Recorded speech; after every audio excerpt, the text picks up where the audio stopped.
शहबाज अली जो कि महंगा गुजर के नाम से मशहूर हैं, अदाकार भी हैं और 2009 के अंदर इन्होंने अपनी एक्टिंग का आगाज़ किया। इस वक्त एक्टिंग भी कर रहे हैं, चाय का एक स्टॉल भी लगाते हैं। शोबिस के काम से ये है कि वो डेली बेस पे काम मिलता नहीं है। जब मुझे सुबह का ले गए हैं 3 बजे, रात को ले गए हैं, अगले 3 बजे शाम को छुट्टी दी है।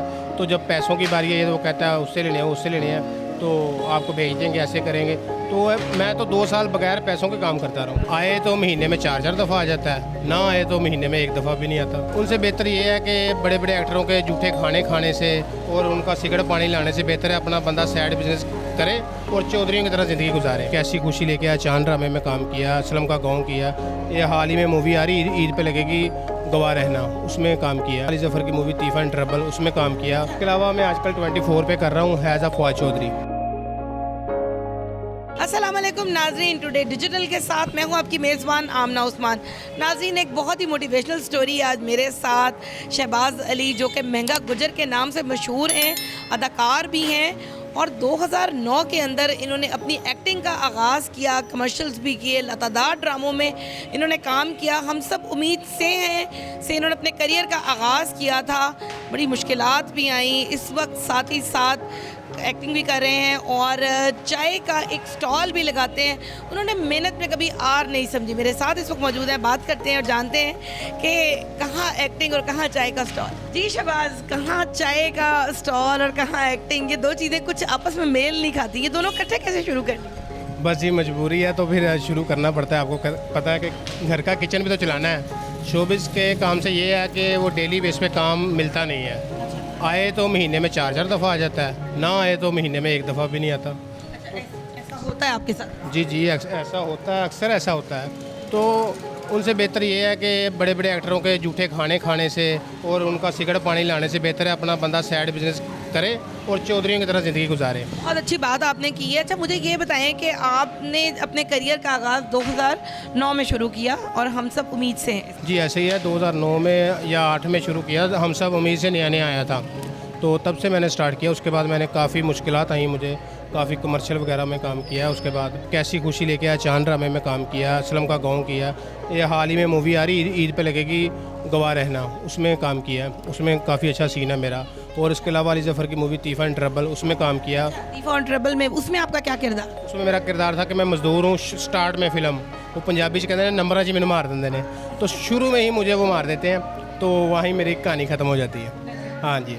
तो उसके अलावा मैं आजकल 24 पे कर रहा हूँ हैज़ अ फवाद चौधरी। फवाद चौधरी साहब यानी वज़ीर इत्तलात और नशरियात, तो किस तरह उनकी तरह कुछ बोल के हमें दिखा सकते हैं? जी वो उनका जब मैं गेटअप करता हूँ तो शहबाज शरीफ और नवाज शरीफ वगैरह के ख़िलाफ़ बोलने के लिए मुझे कहते हैं, तो वो ऐसे कहता है, मैं इन दोनों भाइयों को पाकिस्तान लेके आऊँगा, एक एक पाई का इनसे हिसाब लूँगा। वो कैसे आएंगे, वो 1-1 रुपया का उनसे मैं हिसाब लूँगा।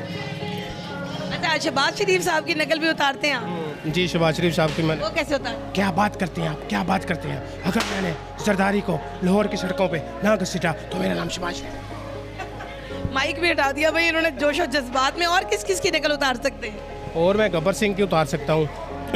जी वो मेरा फेवरेट है, उसे देख के मैंने यानी कि कहा जाए कि एक्टिंग स्टार्ट की तो गलत नहीं होगा। ऐसे क्या उतारे? अरे सांबा साला कितना इनाम रखी है सरकार हम पर, 50,000, पूरे 50,000, और तुम गब्बर का नाम पूरा मिट्टी में मिला दिया पूरा। इसकी सजा तो तुम्हें मिलेगी बराबर मिलेगी। अरे ओ सांबा लगा रहे निशाना इस कबूतरी पे। आला। एक्टिंग का कहाँ से शौक शुरू हुआ? एक्टिंग का शौक़ तो वो बचपन से ही था। हाँ जी।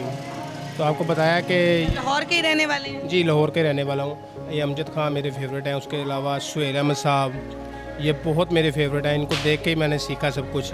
बहुत अच्छे इंसान हैं। वो जूनियर एक्टर को बताते हैं कि ऐसे नहीं ऐसे करना। उसके अलावा नुमान जाद साहब हैं और इमरान अशरफ साहब, वो कहते हैं ना कि राई साहब अल्लाह जन्नत नसीब करे, उन जैसी खूबियाँ इनमें है। तो ये अपने जूनियर एक्टर को बहुत सहारा देते हैं और चलाते हैं आगे। तो इन्होंने हेल्प की आपकी? जी मेरी बहुत हेल्प की है। उसके अलावा सुहेल अहमद साहब के जो भतीजे हैं उज़ैर खान नाम है उनका, वो कनाडा में होते हैं। तो उन्होंने मेरी बहुत हेल्प की। ऐसे कहूँ जैसे सगे भाई नहीं करते आपकी हेल्प, वैसे उन्होंने। एक्टिंग सिखाने में या माली तौर पे? एक्टिंग सिखाने में भी और माली तौर पे भी। आपको पता है कि एक जो स्ट्रगलर एक्टर होता है उसकी क्या लाइफ होती है।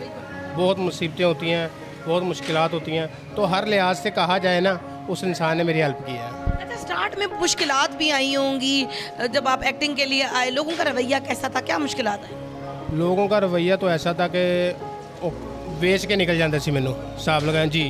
जब मुझे सुबह का ले गए हैं 3 बजे, रात को ले गए हैं, अगले 3 बजे शाम को छुट्टी दी है, तो जब पैसों की बारी आई तो वो कहता है उससे लेने हैं, उससे लेने हैं, तो आपको भेज देंगे, ऐसे करेंगे। तो मैं तो 2 साल बगैर पैसों के काम करता रहा हूँ। करें बिल्कुल बगैर पैसे। जी, पहली दफ़ा मुझे 400 रुपया मिला था, वो मैं बड़ा खुश था, मैं कहा दिहाड़ी लग गई। तो उसके बाद 400 से 700, 1000, 1500, 2000, अलबत्ता अल्लाह का शुक्र है 10,000 भी एक दिन में कमाया। क्या लेकर गए फिर सबसे पहले घर में?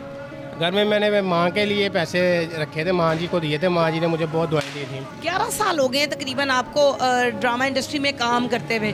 किस अदाकार के साथ काम करने का बहुत मज़ा आया और किस कैरेक्टर में आपको सबसे अच्छा लगा? जी, सबसे ज़्यादा मज़ा तो मुझे आया था सुहेल अहमद साहब के साथ। जी, जीवन नगर ड्रामे में काम किया था उनके साथ, तो उन्होंने बहुत प्यार दिया, अपने साथ बैठाया, अपने साथ बैठा के खाना खिलाया। हालांकि वो जूनियर एक्टर के साथ बड़ा बुरा सलूक होता है, मैं यहाँ बात बताऊँ तो शाम पड़ जाए, वो कमरे से बाहर निकाल देते हैं, यार इन्होंने बाहर करो कि इन्होंने रश पाया है, मगर उन्होंने बहुत प्यार दिया। ऐसे मैं कहूँ बहुत अच्छे इंसान है। कोई शूटिंग के दरमियान का अच्छा या बुरा वाक़या जो आपको भूलता नहीं? शूटिंग के दौरान ये वाक़या हुआ था, गवाह रहना कराची की एक टीम आई हुई थी, मूवी थी गवाह रहना, तो सियालकोट गए थे हम शूट के लिए। उसमें मेरा सीन था पंडित का, तो 600-700 बंदा देख रहा है और बीच में ही वो डायरेक्टर सारी टीम, तो उन्होंने मैंने लिबास सारा पंडित वाला पहना हुआ है, पंडित बना हुआ। तो कराची के एक्टर ज़रा ओवर होते हैं, ओवर क्लेवर होते हैं, आपको हूट करते हैं बार बार। जो स्क्रिप्ट के अंदर नहीं ना लिखे हुए डायलॉग, वो भी बोल रहा है, धड़ाधड़ बोली जा रहा है, मैं भी आके बोली जा रहा हूँ। तो मैं थोड़ा कंफ्यूज हो गया, ऐसे कहूँ मैं। उसने मुझे पूछा क्या हाल है आपका, मेरे मुँह से बसाख्ता निकल गया, अल्लाह ताला का शुक्र है। तो वो डायरेक्टर साहब भी मेरे पास आए, 600-700 बंदा था, वो भी हंस के पागल हो गया, कहते भाई तेरा ईमान बड़ा पक्का है। अच्छा, मुझे ये बताएं, चाय आप बनाते हैं, माशाल्लाह से लोगों की बहुत बड़ी तादाद आपके चाय खाने पे इकट्ठी हो जाती है, ख़ास क्या बात है आपकी चाय के अंदर? ख़ास तो कोई बात नहीं है, लोग ज़रा मलाई डाल के चाय देते हैं, मैं ज़रा मोहब्बत डाल देता हूँ, बस ये लोग। हाँ, अच्छा, ये मोहब्बत भरी चाय जो है ये कितने की जो है बेच रहे हैं आप? ये ग्राहक के हिसाब से होता है, कोई 20 वाला ग्राहक आ जाए 20 रुपये, 50 वाला आ जाए 50 रुपये, कोई माड़ा बंदा आ जाए उसके बाद पैसे ना हो, मैं ऐसे ही पिला देता हूँ। ऐसे ही पिला देते हैं? जी जी। अच्छा, आपके बारे में हमने सुना कि आपका जो नाम है और जो आपकी शक्ल है वो नन्ना से बहुत मिलती है, नन्ना एक बड़े मशहूर अदाकार रहे हैं, तो वो क्या किस्सा है? वो किस्सा ये है कि मेरा नाम है महंगा पड़ा हुआ, तो रफ़ी खावर अदाकार नन्ना, तो वो उनकी मूवी आई थी मेहंदी, उसमें उनका नाम था महंगा, तो वहीं से टीचर ने मेरा नाम महंगा पक्का कर दिया, बचपन से लेकर अब तक मेरा नाम महंगा ही पड़ गया। से आपका नाम महंगा ही पड़ गया। भाई नन्ना जो बड़े मशहूर अदाकार रहे हैं और उनके नाम महंगा के ऊपर इनका नाम भी महंगा पड़ गया और फिर जब से ये और मज़ीद मशहूर हो गए। अच्छा, कोई हमें अपनी किसी भी फिल्म या ड्रामे का कोई मज़े का डायलॉग हमें सुना? एक ड्रामा था, उसमें मैं पुलिस वाला बना था, उसमें मैं मुजरिमों को पकड़ता हूँ, वो मैं आपको सुना देता हूँ। शर्म आनी चाहिए तुम्हें, अगर मोहल्ले वाले बर वक्त इतला न करते तो तुम एक मासूम की ज़िंदगी बर्बाद कर चुके होते। तुम्हें तो मैं थाने ले जाकर पूछूंगा, हाँ भाई तू बता ये क्या चक्कर है, क्या गेम है ये? जहाँ तक मेरा तजुर्बा कहता है, मुझे तो ये कोई सोची समझी साजिश लग रही है। अब तुम दोनों का फ़ैसला अदालत करेगी। अलबत्ता तुम लोगों ने ये जो काम किया है ना, इससे तो शैतान को भी शर्म आई होगी। पकड़ो इनको, बिठाओ गाड़ी में, लेके चलो मेरे साथ। क्या मैसेज देना चाहेंगे उन अदाकारों के लिए जो कि कम आमदनी की वजह से कसम पुरसी की हालत में ज़िंदगी गुजार रहे हैं, परेशान हैं? मैं उनको यही कहना चाहूँगा कि ठीक है आपका शौक़ है, उसके अलावा आप साइड बिजनेस रखें। अब ये पिछले दिनों लॉकडाउन हो गया तो मैंने अदाकारों को मांगते देखा है, तो ये बात नहीं है कि अल्लाह ताला ने आपको हाथ पैर दिए हैं, सलामत दिए हैं, तो आप अपनी मेहनत करें, किसी के आगे हाथ ना फैलाएं। मैं उनको यही पैगाम दूंगा कि अपना कुछ साइड बिजनेस रखें, तो कोई एक काम तो चंद दिन का है, उसके बाद आपको कमाना ही पड़ेगा। तो यही कहूँगा कि अपना साइड बिजनेस रखें, अच्छा रखें, चौधरी जैसी लाइफ गुजारें, किसी का मुंह देखने की आपको ज़रूरत नहीं है। और मैं काम कर रहा हूँ, किसी पे एहसान नहीं कर रहा, अल्लाह का शुक्र है। नाज़रीन, आपने शहबाज़ अली उर्फ महंगा गुजर की चाय को भी देखा और साथ ही साथ उनके शौक़ को भी देखा। शौक़ का कोई मोल नहीं है, एक्टिंग भी करते हैं लेकिन बाकी वक्त में वो किसी से भीख नहीं मांगते, हक हलाल की रोज़ी कमाते हैं। उनका यही कहना है तमाम उन अदाकारों को कि मुश्किल हालात में कभी भी आप किसी से भीख ना मांगे, आप छोटे से कारोबार को जमा कर भी अच्छे तरीके से पैसे को कमा सकते हैं। अगले प्रोग्राम तक के लिए अपनी होस्ट आमना उस्मान को दीजिए इजाज़त। अल्लाह हाफ़िज़।